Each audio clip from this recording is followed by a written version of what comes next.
This is a cult of wrestling guys. तो भाई आज की वीडियो में हम बात करने वाले हैं लेटेस्ट WWE अपडेट्स। भाई मिस आउट मत करना बिकॉज समर स्लैम को होने में सिर्फ और सिर्फ कुछ ही दिन रह गए हैं। इससे पहले आप इस वीडियो को मिस मत करना, पूरी वीडियो देखना। It's a humble request, skip मत करना वीडियो को। तो वीडियो स्टार्ट करते हैं, लेकिन सबसे पहले दोस्तों बात करूँ आज के दिन की, यानी कि आज है 25 जुलाई 2024। लास्ट ईयर 25 जुलाई 2023 को हमने अपना चैनल यानी कि कल्ट ऑफ रेसलिंग की शुरुआत करी थी और आज पूरा 1 साल हो चुका है हमारे चैनल को, यानी कि कल्ट ऑफ रेसलिंग की 1 ईयर एनिवर्सरी है आज। तो सबसे पहले मैं सिर्फ यही कहना चाहता हूँ, thank you for supporting me. And मुझे नहीं पता कितने व्यूज़ आए, कितने लोगों नए लोगों ने सब्सक्राइब करा, पुराने लोगों ने किया। पुराने लोग देखते हैं वीडियो, नहीं देखते, नए लोग देखते हैं। लेकिन मैं सिर्फ आप सबका शुक्रिया अदा करना चाहता हूँ बिकॉज 2015 से लगा था, हर साल सोचता था यूट्यूब पर चैनल बनाऊँगा। उस वक्त एक सीरियस पना नहीं था मेरे अंदर, पैशन नहीं था, जस्ट रेगुलर यूट्यूब पर चैनल बनाना था। लेकिन उसके बाद सोचा कि भाई अब ऐसा शुरू करूँगा कि कभी छोड़ के नहीं जाना। तो लास्ट ईयर हमने इस चैनल की शुरुआत करी और शुरुआत में बहुत दिक्कत आई, व्यूज़ नहीं आते थे। लेकिन उसके बाद भगवान की दुआ से व्यूज़ आना शुरू हुआ। आप सब ने हमारे चैनल को एंजॉय किया और जितने भी सब्सक्राइबर हुए हैं पूरे 1 साल के अंदर, मानता हूँ बहुत ज़्यादा तो नहीं है, लेकिन भाई ये मतलब 1 साल में मेरे लिए बहुत अचीवमेंट वाली बात है। बिकॉज 7-8 बार फेल हो जाना, लेकिन उसके बाद भी यकीन करना कि अब कामयाबी मिलेगी। तो भाई यूट्यूब पर वो चीज़ हो रखी है और हमारे साथ भी वही हुई है कि जितने लोगों ने सब्सक्राइब करा, जितने लोगों ने देखा, जो भी व्यूअरशिप आई, I take it from you. मैं ज़रूर इतना कहना चाहता हूँ भाई, अभी 1 साल हुआ है, अभी 2 साल, 3 साल, 4 साल, बहुत 10-15 समझ लो बस आप। ये गड्डी चलती रहेगी, रुकेगी नहीं, क्योंकि इस गड्डी में तेल ख़त्म नहीं होगा। और भगवान की दुआ रही, आपकी दुआ रही, तो भाई आगे बढ़ते रहेंगे। बस सपोर्ट कीजिए यार। 1 साल अच्छा गया and we do the better tomorrow, we do the better future. So बहुत अच्छा करेंगे फ्यूचर के लिए। सो और बातें ना करते हुए लेट्स स्टार्ट द वीडियो। देखिए सबसे पहले अपडेट की बात कर रही है ड्रू मैकिंटायर के बारे में। देखिए Drew McIntyre versus CM Punk at SummerSlam confirm. The match is confirm by WWE, official network पर कंफर्म हो चुका है और आपको समर स्लैम के अंदर ये बवाल लेवल का मैच देखने को मिलने वाला है। अब बात करें भाई इस मैच में क्या होने वाला है। सबसे पहले ड्रू मैकिंटायर ने भाई ट्वीट करा है, आप ये ट्वीट देख सकते हैं। पंक इज, मैं तो नहीं बोल पाऊंगा because I am the biggest CM Punk fan, but Drew McIntyre ने ये चीज़ बोली है। वो तो भाई समर स्लैम में पता चलेगा कौन बंदा ये होगा। लेकिन हाँ दोस्तों, मैं आपको एक इम्पोर्टेंट चीज़ बताना चाहता हूँ इस मैच से रिलेटेड, जो कि आई थिंक आपको नहीं पता होगी। अब देखिए सबसे पहले बात करें CM Punk versus Drew McIntyre. ये बहुत ही आइकॉनिक फ्यूड बन चुकी है और मंथ बाय मंथ इसको इतना बिल्ड किया गया है कि फाइनली अब इनका एक एंड सर्कल नज़दीक आ चुका है। यानी कि इनके बीच में जो मैच होने वाला था वो फाइनली समर स्लैम में होने वाला है। अब दोस्तों बात करें इस मैच में क्या होने वाला। दोस्तों देखिए CM Punk versus Drew McIntyre summer slam, special guest referee Seth Rollins को बना दिया गया है। और आप समझ सकते हैं जब सेथ रॉलिंस बीच में आए तो चीज़ें ख़राब होंगी। चीज़ें कैसे ख़राब होंगी मैं आपको बताना चाहता हूँ। सीएम पंक का रिटर्न हुआ था लास्ट ईयर और सर्वाइवर सीरीज़ के अंदर। आपको पता है भाई सब खुश थे एक ही बंदे को छोड़कर, सेथ रॉलिंस को। और आपको बता चुका हूँ कि सेथ रॉलिंस वर्सेस सीएम पंक रेसलमेनिया में होने वाला था, लेकिन नहीं हुआ बिकॉज सीएम पंक इंजरी। और समझ लो चीज़ें हुई। दिस इज़ वाई अब जाके प्लान्ड चीज़ें हो रही है। जो प्लानिंग पर चीज़ें थी वो दोबारा से रिसर्कल हो रही हैं। मैं आपको बता चुका हूँ पिछली वीडियोस में काफ़ी कि ड्रू मैकिंटायर सीएम पंक के बीच में राइवलरी का कोई प्लान नहीं था। ये जस्ट सिंगल राइवलरी थी जो कि एक ही मैच में सिमट जाती। एलिमिनेशन चेंबर में उम्मीदें थी कि CM Punk versus Drew McIntyre होगा ऑस्ट्रेलिया के अंदर, लेकिन आपको पता सीएम पंक इंजर्ड हो गए थे जिस वजह से ये मैच नहीं हो पाया। और फाइनली सीएम पंक एक इन रिंग रिटर्न कर चुके हैं, मतलब कर ही चुके हैं, एक तरह से मेडिकली क्लियर्ड है। समर स्लैम में मैच कंफर्म है, बट सेथ रॉलिंस को स्पेशल गेस्ट रेफरी बना के सामने लाया गया है। अब दोस्तों अगर बैटिंग ओड्स की बात करूं, लेटेस्ट बैटिंग ओड्स के अकॉर्डिंग भाई यहाँ पर ड्रू मैकिंटायर इस मैच को जीतने वाले हैं, ये भी मैं आपको बता चुका हूँ। what is the biggest reason why Drew McIntyre has won this match and CM Punk मतलब CM Punk returning after 10 long years in a single match in WWE, he lost it after 10 years। देखिए इसके पीछे सबसे बड़ी वजह है Seth Rollins. अब Seth Rollins, Drew McIntyre, CM Punk दोनों से नफरत करता है, ये तीनों एक दूसरे से नफरत करते हैं, लेकिन अगर सेथ रॉलिंस की ज़्यादा हेट की बात करूँ वो सीएम पंक के साथ है। मनी इन द बैंक के अंदर आपको पता ही होगा भाई, सेथ रॉलिंस ने सीएम पंक को ब्लेम किया था, उससे पहले भी वो सीएम पंक को ब्लेम करता आया, हर वक्त सीएम पंक को ब्लेम करता आया है, और उसको एज अ रेफरी बना दिया गया है सिंगल मैच में मैकिंटायर वर्सेस पंक के। अब आपको क्या लगता है सेथ रॉलिंस यहाँ पे क्या करेगा? सेथ रॉलिंस यहाँ पे वही करेगा जो वो हमेशा से करता आया है। सेथ रॉलिंस का यहाँ पे दोस्तों एक मैसिव हील टर्न होगा। जी हाँ, मैं आपको बता चुका हूँ कि रेसलमेनिया के बाद सेथ रॉलिंस का जो ये कैरेक्टर था एंड हो चुका है, ख़त्म हो चुका है। अब इसके बाद टाइटल नहीं है तो इसको ख़त्म कर देना चाहिए, बेबी फेस जो भी है ख़त्म कर देना चाहिए। अब फाइनली वो वक्त आ चुका है जब सेथ रॉलिंस का फेस कैरेक्टर ख़त्म होने वाला है, और समर स्लैम के अंदर दोस्तों सेथ रॉलिंस यहाँ सीएम पंक के ऊपर अटैक करेगा। जी हाँ, ये कन्फर्म है, और बैटिंग ओवर्स में ड्रू मैकिंटायर इस मैच को जीतने वाला है। रीज़न बताता हूँ क्यों जीतने वाला है। देखिए, the main reason why Drew McIntyre has won this match, because Drew McIntyre को अपना बदला लेना है। ड्रू मैकिंटायर को सीएम पंक से अपना बदला लेना है, बिकॉज ड्रू मैकिंटायर को टाइटल हरवाया गया, उसके बाद उसके ही होम टाउन में हरवाया गया, उसके बाद उसको money in the bank briefcase हराया गया। This is why Drew McIntyre को सीएम पंक के अपोजिट विक्ट्री डब्ल्यूडब्ल्यूई कंपनी देगी, जिस वजह से ड्रू मैकिंटायर का जो एक लेवल है वो मेंटेन रहे, बल्कि सीएम पंक को हराने के बाद वो और भी ज़्यादा बढ़ जाए। This is why Drew McIntyre का समर स्लैम में सीएम पंक को हराना कन्फर्म है, और बैटिंग ओवर्स यही प्रेडिक्ट कर रही है, शुरुआती बैटिंग ओवर्स अभी यही है। अब बात करें CM Punk the best in the world की। सीएम पंक का हारना क्यों है? देखिए, सीएम पंक एक बहुत बड़ा नाम है, मतलब रेसलिंग इंडस्ट्री का बहुत बड़ा नाम है। सबसे बड़ी बात मेरे लिए डिसअपॉइंटमेंट है, बिकॉज मैं बहुत बड़ा फ़ैन हूँ सीएम पंक का, और वो हारता है तो मुझे पसंद नहीं होगा पर्सनली, बिकॉज समझ लो यार, नहीं पसंद होगा, किसी को पसंद नहीं होगा, आप सब पंक के फ़ैन होंगे। लेकिन जो डब्ल्यूडब्ल्यूई कंपनी है वो एक एंटरटेनमेंट इंडस्ट्री, आपको पता ही होगा, वो एक एंटरटेनमेंट देती है, वो रेसलिंग नहीं देती प्रॉपर, वो एक एंटरटेनमेंट इंडस्ट्री है। उनका काम है मनोरंजन करना, ताकि लोगों को मज़ा आए, ट्विस्ट देखने को मिले। और this is why CM Punk को इस मैच में हरवाया जाएगा, लेकिन सेथ रॉलिंस यहाँ पे सीएम पंक को लो ब्लो मारेंगे या किसी तरीके से अटैक करेंगे। This is why Seth Rollins versus CM punk future में होने वाला है, और आई थिंक रेसलमेनिया में ये मैच होगा। लेकिन सबसे बड़ी पॉसिबिलिटी है दोस्तों, सीएम पंक और सेथ रॉलिंस को रेसलमेनिया तक होल्ड कैसे करोगे, बिकॉज समर स्लैम के बाद रेसलमेनिया को होने में करीबन 10 महीनों का समय है। 10 महीने बहुत लंबा समय है, और अगली बार तो रेसलमेनिया बहुत लेट होने वाली है, समझ लो।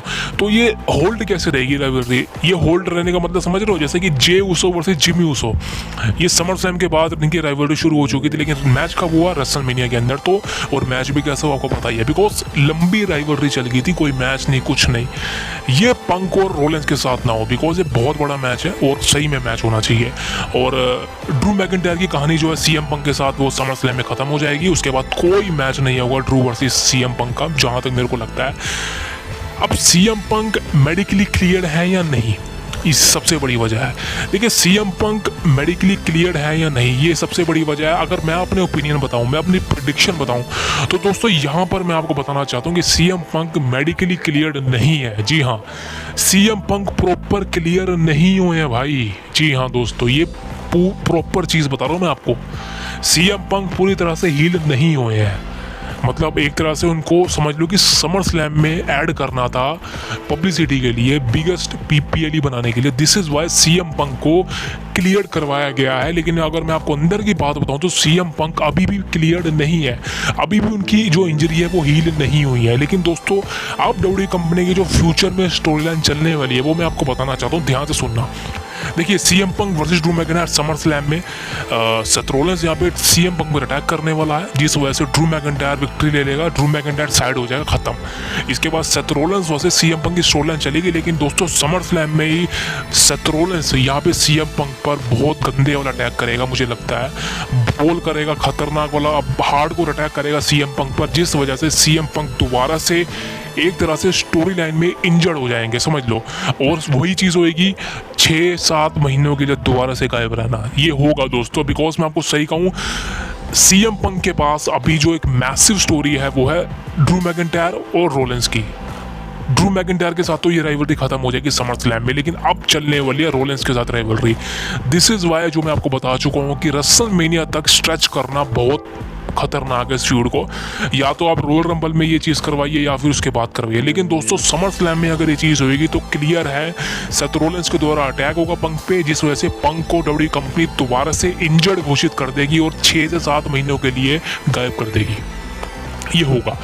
लेकिन यहाँ पे जो आपको रियल चीज़ बताऊँ, यहाँ पे CM Punk out of action होंगे। उनकी रियल इंजरी जो उनकी रॉयल रंबल में हुई थी, एल्बो इंजरी, उन्हीं की वजह से। बिकॉज सीएम पंक ने, आपको याद होगा, रॉयल रंबल के बाद रो में क्या कहा था, ऑलवेज बी नेक्स्ट ईयर, यानी कि नेक्स्ट ईयर में वापस आऊँगा, क्योंकि उनके डॉक्टर्स ने कहा था ये सर्जरी 1 साल में हील होगी, इसके पहले नहीं होगी।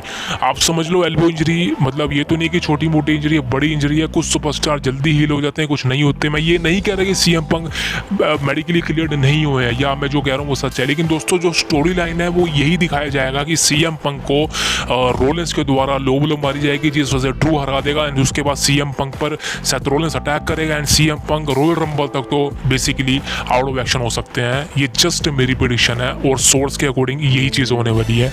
अब देखते हैं ऐसा होता है या नहीं, बट सीएम पंक का समर स्लैम में मैच हारना मुझे तो किसी भी एंगल से सही नहीं लगता, बिकॉज सीएम पंक एक बहुत बड़ा नाम है। सेथ रॉलिंस और ड्रू मैकिंटायर तो चिल्लर है इसके सामने, तो समझ लो भाई क्या होने वाला है मुझे नहीं पता, बिकॉज एंड फैसला तो भाई डब्ल्यूडब्ल्यूई कंपनी लेती है, ट्रिपल एच लेता है। मुझे नहीं पता भाई, वो तो समर स्लैम में पता चलेगा क्या होने वाला है, लेकिन due to betting odds Drew McIntyre इस मैच को जीतने वाले हैं। Unexpected man, I don't know, सही बता रहा हूँ भाई, अगर ड्रू मैकिंटायर जीत गया तो we right man, definitely we right. The next update is gonna be MVP। आपको याद होगा MVP और बॉबी लैशली का क्लाइंट था भाई। बॉबी लैशली का जो कॉन्ट्रैक्ट है वो एक्सपायर्ड होने वाला है मतलब, और अभी तक रिसाइनिंग नहीं हुई, लेकिन MVP, जी हाँ, MVP को डब्ल्यूडब्ल्यूई कंपनी ने रिलीज़ कर दिया है। एक तरह से रिलीज़ का मतलब ही नहीं है, मतलब रिमूव कर दिया है। तो MVP ने क्या कहा है भाई, MVP ने कहना है, I just read the tweet that I was being considered for a new position and had some try out to be producer on a commentary with those try out in 2020 when I was actually producer doing commentary and those interviews. अब देखिए यहाँ पे MVP ने कहा है कि देखिए मेरा कॉन्ट्रैक्ट तो एक्सपायर हो चुका है, जो कि मुझे रिकंसिडर नहीं किया गया, लेकिन मैं आपको चीज़ बताना चाहता हूँ, मुझसे बात करी गई थी डब्ल्यूडब्ल्यूई कंपनी ने, और मुझे as a manager, as a commentator बनाने की बात करी गई थी, लेकिन मैं इसमें खुश नहीं था, बिकॉज ये चीज़ें हुई हैं 2020 में ही मेरे साथ हुई थी, मैंने करा भी था, लेकिन अब मैं ये चीज़ें नहीं करना चाहता। लेकिन अभी तक कोई भी फ्यूचर कंसिडरेशन नहीं हुई है। सो भाई MVP का कहना है कि अभी तक डब्ल्यूडब्ल्यूई कंपनी और वो एक लेवल पर नहीं पहुँचे हैं। अब देखिए MVP और WWE company, I don't no man क्या होने वाला, बट MVP साइन करे नहीं, किसी को कोई फर्क नहीं पड़ता।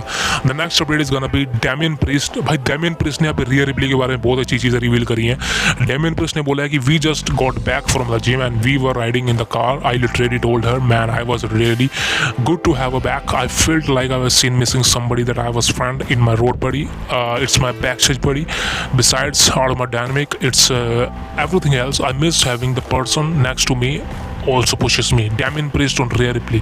तो भाई डैमियन प्रीस्ट ने कहा है कि रियर रिप्ली वो बंदी है भाई जो मुझे पुश करती है, वो बंदी है जो मेरे साथ राइड पर जाती है, वो बंदी है जो मेरे साथ बैक स्टेज होती है, ट्राई आउट करती है, जिम करती है।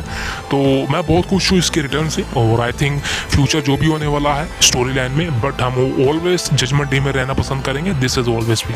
अब अगली अपडेट है लिव मॉर्गन के बारे में। लिव मॉर्गन का कहना है कि भाई gorgeous man like Dominic, he doesn't go for girls like you, gorgeous man like Dominic go for girls like me. बहुत अच्छी बात है, लिव मॉर्गन अपना पिछवाड़ा, मोटा पिछवाड़ा दिखाती है तू अपना, अच्छा तो है, बहुत अच्छा लगता है मेरे को, बट आई थिंक चलो जो भी है, लेकिन अलेक्सा ब्लिस से बढ़िया नहीं है भाई। अलेक्सा ब्लिस का बैक बहुत अच्छी थी, और आई थिंक अलेक्सा ब्लिस जैसे बट तेरे नहीं है, तो I don't think so but summer slam में क्या होने वाला आपको समर स्लैम से 2 दिन पहले बताने वाला हूँ, बिकॉज मैसिव चीज़ें रिवील करूँगा। So that was a major rejection, because इनके बीच में स्टोरी लाइन भाई कहीं ना कहीं बेहतरीन है, कहीं ना कहीं अमेजिंग हो सकती है। तो अब दोस्तों बात करो तो next update is gonna B John Moxley, यानी कि डीन एम्ब्रोस के बारे में। वैसे डीन एम्ब्रोस के बारे में रिपोर्ट बहुत कम आ रही है, लेकिन एक लेटेस्ट रिपोर्ट बता दूँ, डीन एम्ब्रोस ने अपने डब्ल्यूडब्ल्यूई कंपनी के रिटर्न को टीज करा है। अब टीज कैसे करा है, देखिए डीन एम्ब्रोस यानी कि जॉन मॉक्सली हमेशा से डब्ल्यूडब्ल्यूई कंपनी में थे, आपको याद होगा 2019 में ये चीज़ें खत्म हुई थी, और बिकॉज जॉन मॉक्सली यानी कि डीन एम्ब्रोस डब्ल्यूडब्ल्यूई कंपनी से परेशान हो गए थे, विंस मैकमैन से परेशान हो गए थे, अपनी बुकिंग से परेशान हो गए थे, और वाकई में होना भी चाहिए था, मैं होता मैं भी छोड़ देता। उसके बाद डीन एम्ब्रोस ने कंपनी छोड़ दी, जॉन मॉक्सली के नाम से दूसरी कंपनी में डेब्यू किया, ऑल एलिट रेसलिंग, एंड वहाँ पर बहुत अच्छा अपना करियर बनाया, और आज डीन एम्ब्रोस का नाम जॉन मॉक्सली, जो कि उनका रियल नेम है, बहुत हाई फाई है, बहुत अच्छा नाम है उनका, और रेसलिंग में एक हार्डकोर हार्डकोर रेसलर हैं, वो ब्रूटल रेसलर हैं। अब जॉन मॉक्सली ने यहाँ पे बहुत चीज़ें रिवील करी हैं और जॉन मॉक्सली का ये भी कहना है कि भाई अब ये बताओ कि जो लोग मुझसे पूछ रहे हैं कि मैं कहाँ जाऊँ, मैं कॉन्ट्रैक्ट एक्सपायर होने के बाद क्या करूँगा। देखिए सबसे पहले बात करें रेसलिंग की, मैं रेसलिंग हमेशा करूँगा, ये तो बात कन्फर्म है। 50, 55, 60 साल तक मैं रेसलिंग करूँगा, ये बात तो कन्फर्म है। इससे एक साबित हो जाती है बात कि जॉन मॉक्सली यहाँ पे लंबे समय तक रेसलिंग करना चाहते हैं। वो तो जॉन मॉक्सली की चाह है, लेकिन जॉन मॉक्सली की फिजिक, उनकी हाइट, उनका वेट, उनकी बॉडी क्या रेसलिंग को झेल पाएगी? बिकॉज जॉन मॉक्सली ने अपने कम ही उम्र में भाई इतने ज़्यादा हार्डकोर मैचेस कर लिए हैं, बिकॉज उनकी बोन्स में प्रॉब्लम आ चुकी है, बोन्स टूट चुके हैं उनके। और आई थिंक ये मैं हमेशा से कहता हूँ यार, रेसलिंग, हार्डकोर रेसलिंग ना पहले चलती थी 2000, 2005, 2006 तब तक ठीक था, लेकिन अब AEW कंपनी जो चीज़ें दिखा रही है वो कहीं ना कहीं आकर्षित कर रही है फैंस को। ये कह रही है कि आओ हमें देखो, लेकिन वो फ्यूचर नहीं है। ये रेसलिंग फ्यूचर में बेसलेस है, बिकॉज आपके पास कोई एंटरटेनमेंट नहीं है, आपके पास कोई स्टोरी लाइन नहीं है। जैसे कि WWE कंपनी एंटरटेनमेंट इंडस्ट्री है, वो स्टोरी लाइन पर काम करती है, एक्सेप्ट कि वो रेसलिंग बैटियर दिखाए। उसी तरीके से भाई जॉन मॉक्सली ने कहा है कि आप मुझे एक्सपेक्ट कर सकते हो, बिकॉज मैं रेसलिंग करना चाहता हूँ लंबे वक्त पर। और बात करें अगर मैं कहीं और जाना चाहूँगा, अभी मेरा कॉन्ट्रैक्ट 2027 तक है AEW कंपनी के साथ। अभी मैं कुछ नहीं कह सकता, अभी मैं ये भी नहीं कह सकता कि मैं रिसाइन करूँगा, लेकिन हाँ एक बात कन्फर्म है कि मैं रेसलिंग लंबे समय तक करना चाहता हूँ। दोस्तों इसी के साथ एक बात और कन्फर्म हो जाती है कि यहाँ पे जॉन मॉक्सली ने अपने WWE कंपनी रिटर्न को कन्फर्म तो नहीं करा, लेकिन उन्होंने ये भी नहीं कहा कि वो AEW कंपनी के साथ 2027 के बाद रहेंगे। जॉन मॉक्सली का सिर्फ एक सिंपल से थॉट्स हैं कि वो 2027 में जब उनका कॉन्ट्रैक्ट एक्सपायर होगा वो उसके बाद भी रेसलिंग करेंगे। समझ लो इसका मतलब क्या है। और जब उनसे पूछा गया कि आप AEW कंपनी के साथ रहेंगे, जॉन मॉक्सली ने सिंपल सी बात कही कि मैं ये नहीं कह सकता, बिकॉज 2027 में कॉन्ट्रैक्ट खत्म होगा, मैं उसके बाद सोचूंगा क्या करना है। तो भाई आप समझ सकते हैं कि 2027 तक तो WWE कंपनी और बड़ी हो जाएगी और I think AEW company sustain कर पाएगी। आई डोंट नो मैन, लेकिन भाई मेरा पर्सनल ओपिनियन ऐसा है कि जॉन मॉक्सली ये बंदा एक ना एक दिन कंपनी में वापस आएगा, WWE कंपनी में वापस आएगा, ये लिख के ले लो बात। The next update is gonna be Daniel Bryan. जी हाँ, डैनियल ब्रायन यानी कि ब्रायन डैनियल्स जो इस समय AEW कंपनी के अंदर है, इनके बारे में भी रिपोर्ट बता दूँ भाई, ये बंदा अभी वापस आएगा। ये बंदे के बारे में बहुत अच्छी चीज़ बता दो। डैनियल ब्रायन ने रिसेंटली रिने यंग के साथ अपना इंटरव्यू किया और उसमें उन्होंने कुछ चीज़ें रिवील करी हैं ब्री बेला के बारे में। उन्होंने कहा है कि ब्री बेला यानी कि बेला ट्विंस, जो कि WWE कंपनी में हॉल ऑफ फेम की मतलब आई थिंक है या नहीं, आई डोंट नो। तो ब्री बेला के बारे में उन्होंने कहा है कि जो मेरी वाइफ है वो हमेशा से चाहती थी कि मैं WWE कंपनी में रहूँ, मैं दूसरी कंपनी में ना जाऊँ, बिकॉज वो हमेशा से उनका होम टाउन है, होम में है। लेकिन मुझे कुछ और करना था, मुझे एक ऐसी रेसलिंग करनी थी जो कि मैं दिखा सकूँ मैं उस लेवल का हूँ। बिकॉज अगर आप सही बताऊँ, अगर आप छत से कूद सकते हो आप कूद लोगे, लेकिन अगर आपको मना कर दिया जाए आप छत से नहीं कूदोगे, आप कुछ और करोगे, तो कहीं ना कहीं आप फ्रस्ट्रेटेड हो जाओगे, बिकॉज आपको वो टैलेंट है आपके अंदर छत से कूदने का। वही डैनियल ब्रायन ने कहा है कि मेरे अंदर वो टैलेंट था कि मैं एक हार्डकोर रेसलिंग कर सकूँ, मैं एक मेन इवेंटर बन सकूँ, लेकिन WWE कंपनी ने वो मौका मुझे उस वक्त दिया था जब फैंस मेरे पे आकर्षित थे, फैंस मेरा नाम शेयर करते थे, तब मुझे मौका मिला। लेकिन ड्यू टू इंजरी वो चीज़ें मैं रिवील नहीं कर पाया, मैं आगे खेल नहीं पाया। लेकिन उसके बाद जब मैं रिटर्न करके आया, इंजरी से हील हो पाया, लेकिन तब भी WWE कंपनी ने मुझे उतना अच्छा पुश नहीं किया, बुक नहीं किया। लेकिन डैनियल ब्रायन ने यहाँ पे बहुत अच्छी चीज़ रिवील करी है। डैनियल ब्रायन ने कहा है कि देखिए home town is a home town, WWE company is my home town, हमेशा रहेगी। और वो एक होम टाउन है बिकॉज वहाँ पर ही मेरा डेब्यू हुआ है, सब कुछ हुआ है। मैंने NXT का शुरू किया, WWE कंपनी में आया, रेसलमेनिया को मेन इवेंट किया, बहुत चीज़ें की, चैंपियनशिप जीती, बहुत अच्छा किया। लेकिन अब मैं बात करना चाहता हूँ अपने फ्यूचर की। तो भाई यहाँ पर मैं AEW कंपनी में बहुत खुश हूँ, मेरा अच्छे रेसलिंग कर रहा हूँ, अच्छे सुपरस्टार के रेसलिंग कर रहा हूँ। लेकिन अगर बात करूँ फ्यूचर की तो भाई यहाँ पर चीज़ें थोड़ी बहुत ख़राब हो सकती हैं, बिकॉज मैं ज़्यादा लंबे समय तक रेसलिंग नहीं करूँगा अब। तो दोस्तों यहाँ पे डैनियल ब्रायन ने तो कंफर्म कर दिया कि वो लंबे समय तक रेसलिंग नहीं कर सकते, यानी कि अब उनका समय प्रॉपर उनकी फैमिली के लिए है, उनके बच्चों के लिए है। वो जिस तरह से बड़े हो रहे हैं उनके बच्चे, उनका ये कहना है कि अब मैं आगे रेसलिंग नहीं करूँगा, मतलब लंबे समय तक नहीं करूँगा, एज अ पार्ट टाइमर काम करूँगा, लेकिन मैं प्रॉपर रेगुलर रेसलिंग नहीं कर पाऊँगा। तो डैनियल ब्रायन ने दोस्तों ये चीज़ें रिवील करी है। The next update is gonna B एक और बंदे के बारे में जो पर्सनली अपना रिटर्न बहुत जल्दी कर सकता है WWE कंपनी के अंदर। ये है नेविल, इसको आप जानते हैं पैक के नाम से, बास्टर्ड के नाम से, AEW कंपनी में है, आपको पता ही होगा। The only man who have shredded physique in professional wrestling, amazing man, amazing. अब देखिए नेविल के बारे में चीज़ कहना चाहता हूँ। 2015 में नेविल WWE कंपनी में था, सेथ रॉलिंस के साथ उसका मैच हुआ था, कोई याद होगा, WWE वर्ल्ड हेवीवेट चैंपियनशिप के लिए, अमेजिंग मैच था, बट बहुत बढ़िया मैच था। उसके बाद ही नेविल को अच्छा पुश मिला, लेकिन उसके बाद नेविल का कॉन्ट्रैक्ट खत्म हो गया, वो कंपनी छोड़ गया या उसको रिलीज़ कर दिया, आई डोंट नो। लेकिन उसके बाद नेविल ने दूसरी कंपनी में गया एंड देन वो AW कंपनी में गया, और AW कंपनी के साथ नेविल बहुत समय से 2019 से जब से वो शुरुआत हुई है। अब जाके नेविल का कुछ समय के बाद कॉन्ट्रैक्ट खत्म होने वाला है, और नेविल ने ये बात रिवील करी है कि शायद अब हो सकता है कुछ में बदलाव हो जाए। नेविल ने कहा है कि अब शायद मैं चाहता हूँ कि बदलाव हो ज़िंदगी के अंदर, कुछ चीज़ें बदलाव हो। वाकई मैं चाहता हूँ कि कुछ चीज़ें मेरे करियर में नहीं आ जाएं, या जो चीज़ें मैं करना चाह रहा था एक वक्त पर नहीं कर पाया या मुझे नहीं करने दिया गया, फाइनली वो मैं चीज़ें दोबारा करना चाहता हूँ। अब दोस्तों बताया जा रहा है कि नेविल यहाँ पे WWE कंपनी में रिटर्न कर सकता है। अगर ऐसा हो गया, मैं सिर्फ ये कहना चाहता हूँ भाई ये बहुत अमेजिंग रेसलर है, बहुत अमेजिंग रेसलर है और बहुत अच्छी रेसलिंग कर सकता है। इसकी मैंने रेसलिंग स्किल्स देखी हैं, अगर आपने नहीं देखी तो भाई नेविल वर्सेस सेथ रोलिंस का मैच देख लो आप, 2015 में हुआ था और मंडे नाइट रो के अंदर चैंपियनशिप के लिए। भाई आपके रोंगटे खड़े हो जाएंगे, कमाल का मैच था ये। तो यहाँ पे नेविल का WWE कंपनी में आना एक तरह से कंफर्म माना जा रहा है, अब देखते हैं ऐसा होता है या नहीं। सो दोस्तों ये थी आज की video, the all latest news about WWE I be told you. अब एक सिंपल छोटी सी रिक्वेस्ट है, वीडियो पसंद है तो लाइक करें, शेयर करें उन दोस्तों के साथ, एंड प्लीज़ सब्सक्राइब करना मत भूलिए, बिकॉज सब्सक्राइब करेंगे तभी आगे बढ़ेंगे। बिकॉज एक साल हो चुका है, अब नेक्स्ट ईयर शुरू हो चुका है, दूसरा साल शुरू हो चुका है, तो कुछ नया करना है, आगे बढ़ना है, एक साल से भी ज़्यादा काम करना है, ज़्यादा सब्सक्राइबर जोड़ने हैं, ज़्यादा व्यूअरशिप लानी है। तो प्लीज़ सब्सक्राइब मी। एंड जाने से पहले एक और चीज़ कहना चाहता हूँ दोस्तों आपसे, ये जस्ट करियर के बारे में है। आप अगर सोच रहे हैं कि आप यूट्यूब पर आना चाह रहे हैं, अगर आप सोचते हैं आप यूट्यूब पर काम करना चाह रहे हैं, यूट्यूब से पैसा कमाना चाह रहे हैं, तो सोचिए मत, कर दीजिए। अगर आप सोचेंगे तो सोचते रहेंगे, हर दिन बीतता रहेगा, आप सोचेंगे कल कर लेंगे, लेकिन ऐसा नहीं होगा।